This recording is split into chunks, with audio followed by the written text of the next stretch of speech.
All right. Hey, everybody. Welcome to the OpenROV Development Call on June 9th, 2014. I'm David. Dominic? You're right here. It's like I can touch you. I'm Eric. Erica. Thomas and JR and Walt. There's a lot of people here. Now, you can tell that we're not in our normal lab space. We've actually moved to a new lab. Well, you can see it's a little bit bigger. This one is about 3 times as big as the place we had before, and it's cool because we got people working in the back. Now it's like a CNN newsroom or something like that. Oh, I like that. That's good. But I think we could give you a quick tour for people who want to see what we're doing. We're actually still up the street in Berkeley. So Eric, maybe if you want to point things out. Oh, yeah, I'll point stuff out. Okay, so basically this is our ESD lab bench area. It's not even ESD. Behind that, way back there, is our laser cutter. We also have a bunch of inventory for research stuff. And then over here is our test tank. We're looking at getting a bigger test tank. So this is just a step along the way. Hopefully soon we'll have one that we can really do some awesome deployments and lots of robots and stuff. Back there you can see JR's walking around. We've got some couches set up. That's JR. Cool. We've got kind of our assembly area going on over here. That's all getting put together as we speak. And we just have this long table for kind of doing stuff. We've got a kitchen, which is really cool. In here we have kind of this like quiet room in case you need to like take a phone call or work on something, kind of focus for a while. It's got this totally cool attic thing, which we'll probably just use for like a nap room or something like that, or that's where the DJ can like spin records and stuff. So it's really exciting. Yeah. And most importantly, there's an open invitation. So if you're in Berkeley, we're still very close to our old place. If you're in Berkeley, drop us a line and let us know. We'd love for you to stop by. We think of it kind of like Mr. Rogers, where they're doing something, and someone just walks by, and oh, what are you working on? All right. So there's that. Brian, I wanted to throw it to you and see if you have any kind of updates on software. Maybe you could talk about the JSConf and any other thoughts you've had. Yeah, no problem. So the primary thing about, so a couple weeks ago, geez, it was last week, goes time flies, we went and hung out at JSConf over in Florida. And this was a pretty cool deal. They did conference stuff on a day, and then the second day was all hacking. And we kind of came in late as kind of surprise guest sponsors, if you will. And so we didn't have people that were pre-signed to come hack the ROVs, but we had probably 4 different groups that decided, hey, forget hacking drones, forget hacking boats, we're going to go hack ROVs. So they came over and were working on the software. Now it was great. It forced us to do a couple things. We updated a really rudimentary guide on the DocuWiki that talks about how to create a plugin. So if anybody else wants to leverage that, please go for it. We also need to rev that article so that it's more developer friendly. Today it's a bunch of screenshots versus being able to select all the text and just kind of follow along that way. So that was some of the feedback that we've gotten from it. But they had succeeded in getting the plugin up and running. We had a couple interesting ones that were out there. Oh, we also had a lot of guys that were there, and the first thing they did said, hey, here's things that need to be fixed. Here's things that are kind of awkward. And everyone kind of pitched in and helped submit pull requests. You're going to see a couple other people in the repository now, which is also great news. I think from the JSConf, I think that's kind of my highlight piece. I don't know, Eric, if you had anything else you wanted to add from that? No, that was a pretty good summary.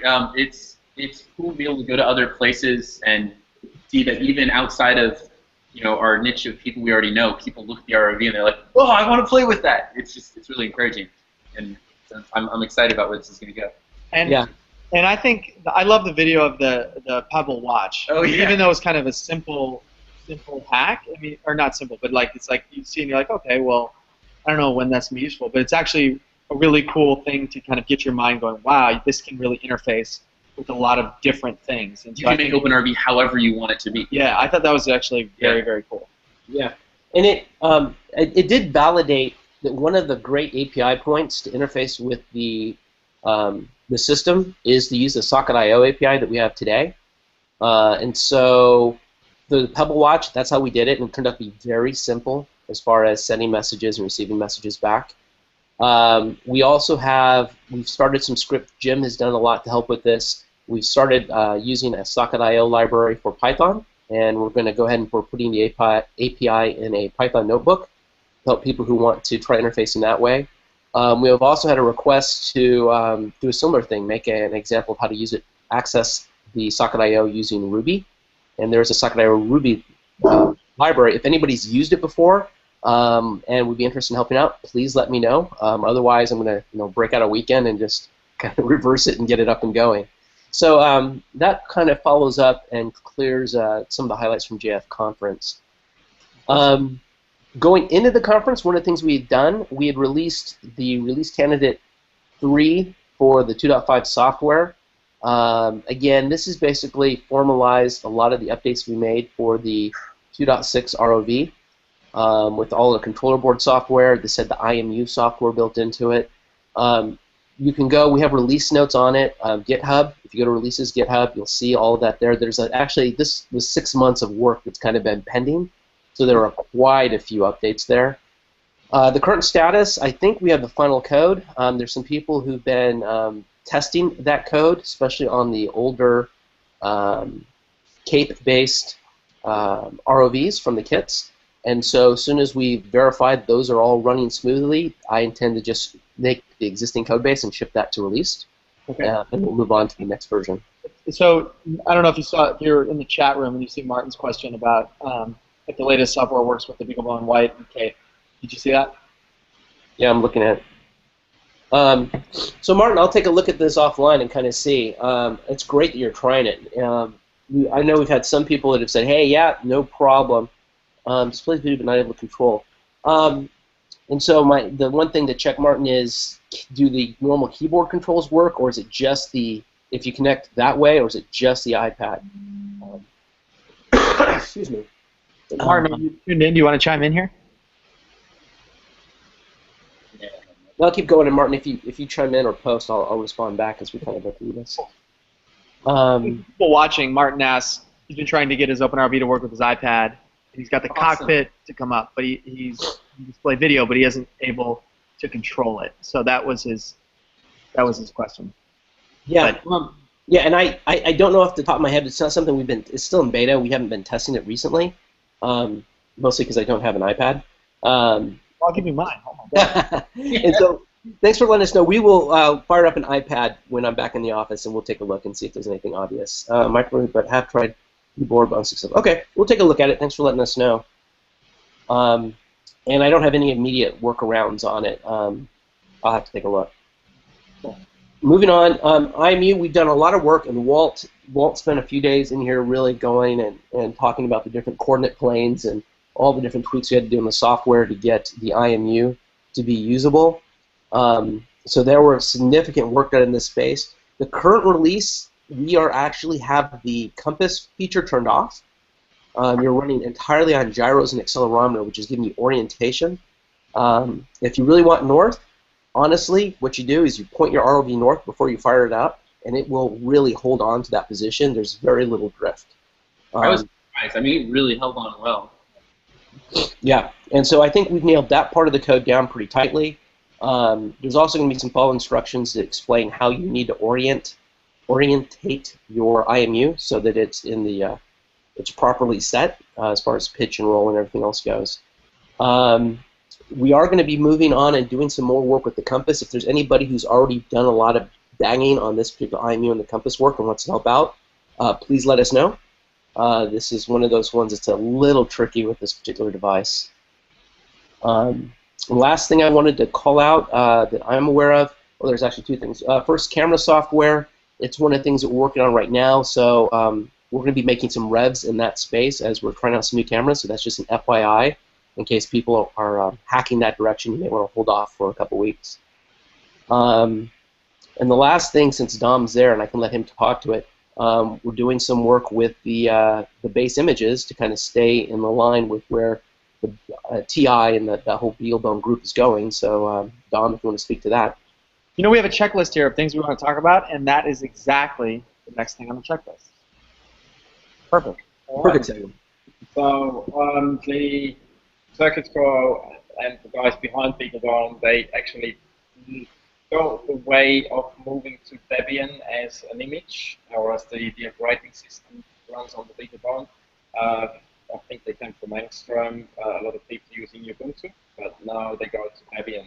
And we want to fall in that line as well. So currently experimenting with Debian images, adapting our image building process to work with Debian. I'm probably about 70% there. I have one issue with Node.js, but I think I can work around it somehow. So that's going to be it in the next few weeks, I guess. Okay. So it says it's a bit laggy. Is it better? Is it better now? Sorry about that. Okay. All right. You like checking those off? It just feels good. That's a proven scientific thing. Yeah. We've been using. Okay. Sometimes I will add things to the list that I've completed so I can check them off. Right. Yeah, exactly. Made a checklist? Check. Check. So. Hold on, let me get them. They're really all right. So the next thing we're going to talk about are some batteries that we've been using. I don't think we've talked about this on Dev Call before. Oh, maybe not. So basically, if you've built an ROV, probably you're using these TrustFire batteries, which have worked pretty well, but they do have a circuit board in them which cuts off the battery to protect it if it is drawing too much current, or if a variety of other things go wrong. It's a lithium manganese nickel chemistry. We found these other batteries which are lithium iron phosphate. It looks pretty boring. It's just a white battery. And lithium iron phosphate is pretty cool. It can source a little bit more current, actually a pretty large amount more current. It's a little more durable. These ones don't have a built-in protection board, but for the circumstances where we're using them, where the ROV kind of shuts itself down automatically if the voltage is too low, just by how it works and some other things, we found that we actually like these a little bit better. So in the coming week or so, hopefully, we're hoping to tell you guys more about these new batteries, but we found that the ROV's performance is a lot better. If you've used these in the past, you may have noticed that, like, for instance, if you're on the highest throttle setting 5, it's really hard to thrust forward without shutting the ROV down. And that's because the little protection circuit in it is kind of overreacting. With these, you can go throttle setting 5 and drive for a long time. We've actually noticed mean time between failure gets much longer when we use these. So just kind of as a heads up, we like these a lot better. So we're going to start recommending them. They are a little bit shorter because they don't have that protection circuit in them. And so we've come up. Walt had a great idea of making these little polyfuse devices that, first of all, make up for the difference in length, and then I also will open the circuit if the battery is drawing way too much or is sourcing way too much current, like if there's a short somewhere. So there are some things we just want to make sure that we're doing this safely, and so we've kind of been trying to make sure that those are lined up. And we hope that people who start experimenting with these early are kind of aware of the general things you have to watch out for with batteries. But we like these, and they're coming up soon. Am I missing anything? Is that pretty good? How much more capacity do they hold? They actually have theoretically slightly less capacity than the lithium manganese nickel batteries, but because they don't have the protection board, I've noticed that we actually get longer run times with them. Okay. I'd say with normal operation, I'd expect 2 hours or more before the batteries are dead. Oh, one other thing. You can charge these batteries with the TrustFire chargers that we've used with these, but it's very important that you switch the voltage output of the charger to 3.0 volts instead of 4.2. There's a little switch on the side, and that's just because they have different chemistries, they charge at different voltages. So it's really important to remember that with these ones you charge at 4.2, with these ones you charge for, I think it says 4.0, and these ones 3.2 or 4.2 and 3.0 or something. Use the lower one with the white battery. Remember to do that, just because you don't want to charge these with too high of a voltage. Yeah, so more on that later. Shag. Great. Okay, so the next few things are something that I wanted to talk about, and that we've talked about a little bit around here, but I also wanted to make sure that this conversation was wider. So far in the history of OpenROV, one of the most fun parts about this whole project has been these trips and these goals that we have. We've been on a lot of adventures, haven't we? Yeah. So, like, you think about, like, the original cave story was really a lot of fun, and we went to the Sea of Cortez and then to the shipwreck in Tahoe. And so we want to keep doing more of these. And we realized the other day that we've got a few that are on the calendar, but nothing that's kind of firmed up. And I think it's important that we start the planning process early and are kind of open about it. So if people are around, you know, in different parts of the country or different parts of the world, and you want to be a part of that, that we can make sure that you can come and visit. Like Darcy came to the shipwreck exploration in Tahoe, and it was awesome. A lot of fun. So you probably wouldn't have found the ship with that. We wouldn't. No, certainly wouldn't have.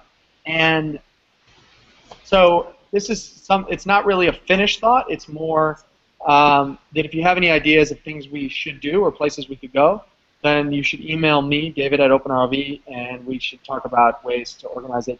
Dave Hinton, I don't know if he's watching, but he had some interesting ideas about maybe organizing a big kind of OpenROV global development weekend up in British Columbia, and it sounded really cool. And maybe Dave and I will organize something and post that. Related to that is what we've been working on with Open Explorer. So if you go to openexplorer.com, you can see a way to easily kind of post and share where you've been going and what you've been doing with your ROV. And I think it's really helpful to do that. And I mean, if you go there right now, you can see Darcy's latest. And Darcy, maybe you can talk about what you've been doing. I've been setting up another depth test. Can you guys hear me all right? Yeah, you're a little quiet. Really good. Yeah, I've been working towards doing another depth test. The main thing that I want to test is if a half-inch end cap on its own can, how far it can go down, and if it can go to, like, well, as deep as I can get it, close to 300 meters. But and also if 2 quarter-inch pieces put together can go that deep. I went out a couple of times recently. The first time was basically just, you know, a lot of driving and walking and a little bit of paddling, but no testing at all. And apart from, you know, testing how much pie I've been eating and being too heavy for the kayak. The second trip I went yesterday, and this time I went out to Howe Sound. I bought an inflatable boat so that it will have enough capacity to hold my extra pie. And I zoomed around out there, and finally, after forgetting lifesavers in the truck again, and running out of rocks, because the first set of lifesavers that I had already pre-installed, they got bored waiting for me to get to it and dissolved. I got back, put it in, and then I didn't realize right away, but my cameras turned off. There was, like, the battery on the Wi-Fi router I was using. I guess I had taken too long to get to that point, and it got too low, and so it lost connection and also turned off the the rig. And then I guess they went down to some depth, deeper than 100 meters, I'm guessing, because of what I can show you here. But there was no video, and then I realized the reason I couldn't tell that this had happened is even when things were running, I couldn't get the streaming top camera to work for some reason. It's always worked every single other time I've done it, but that day, no. And I got the video running, but all it showed me was how murky the water was towards the top. The rig is really, really bright, and in the video, which I'll post some screen captures because there's really nothing more to see apart from look how murky it is. All you can see is sort of a very vague silhouette of some of the test items and a few little pinpoints of light of the individual LEDs, you know, desperately trying to burn their way through all of the murk. Anyways, I'll just point the camera at some of the bits.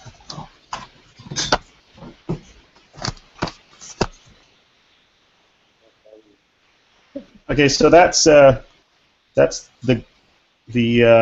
softer acrylic. Wow. It just smushed right in there. It broke into, it really fractured, like a lot. Wow. What's really cool, and the one thing that's very interesting from this, is just how well the new way of gluing the end caps is, with the sticking the tube in and filling it halfway, and getting a lot of acrylic glue in there. I don't know if you can tell, but the way it broke, it was almost like a solid piece. Like it looks like ice. It doesn't look like layered acrylic.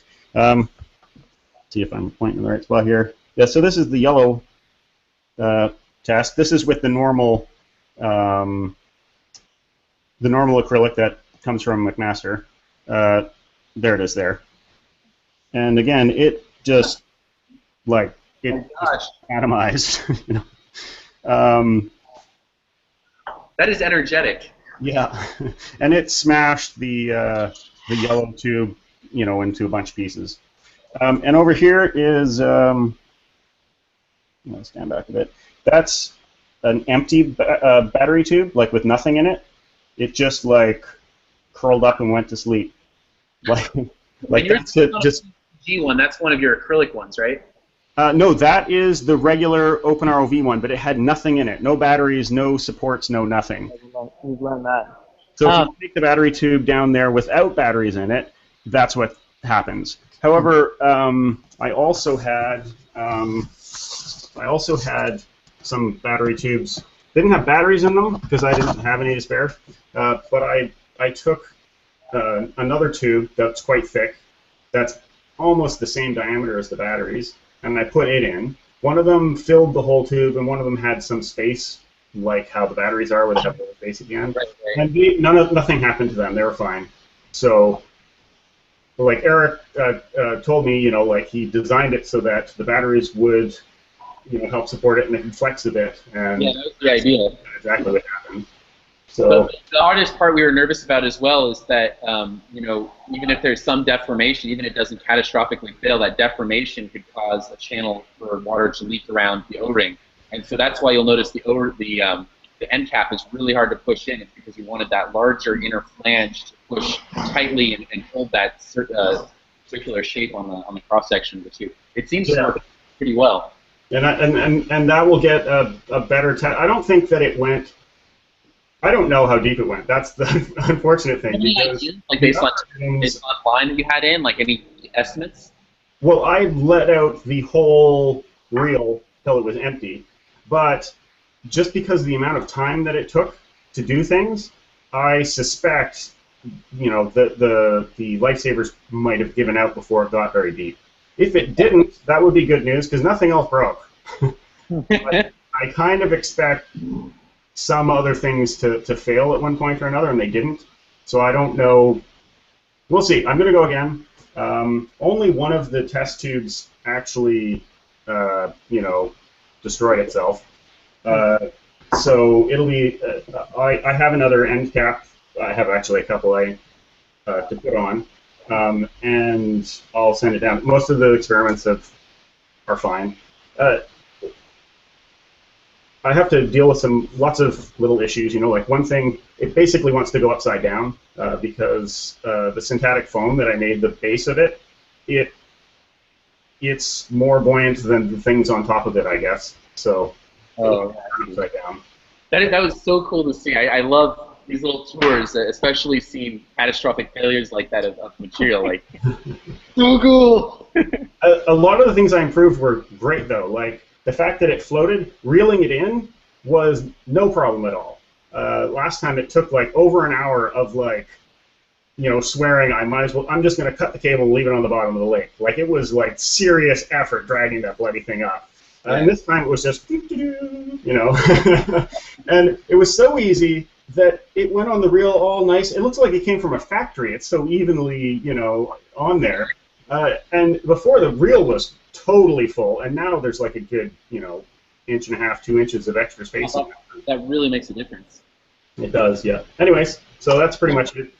Well, that's awesome, and thank you for posting on Open Explorer because I just love following along, and I think it's really cool to have all of those experiments that you've been running kind of in one place, so we can kind of just go there and easily kind of, if you don't know what you've been up to, then you can kind of catch up and see the progression. I think it's really awesome. And I hope more people start posting. Even though I had a connection there, it was really cool. Hold on, the train is coming by. Hold on. As it was happening. Sorry, say again? Hold on 1 second. This train is coming by. All right, go ahead. Like I had a connection there on my iPad, and so it was really cool to be able to post pictures as I was like there doing it. And I don't know, that I like the fact that you were able to, in the expedition, add the pictures in it at points where you are, and it knows exactly where I am. So if you plotted it out, you could see me like drifting in the current. And yeah, that's awesome. It was really great. Well, yeah, we'll keep. Open Explorer is really great. Well, okay, awesome. Well, we still want to keep improving it, so let us know. Does anybody else have anything to add? I don't know what you guys are. Anyone else working on anything? Ben, have you been making anything we don't know about? Oh, not this time. Sorry. It's been a busy couple of months. Just killed us. Quiet. Crickets must be super top secret. Yeah. All right, cool. Well, let me just No check and see if there's conspiracy theories, please. Can you guys hear me? Yes. Yes. Okay, awesome. Still on mute. All right, well, let me just check and see if there's any questions. Jeff, I think might be listening. I can try and add him. I don't know that I'm going to be able to. Erica just says cost. I don't know what she's referring to as far as cost. Oh, the batteries. Yeah, that's probably. These batteries are actually cheaper than the Trustfires. We get them if you go to batteryspace.com.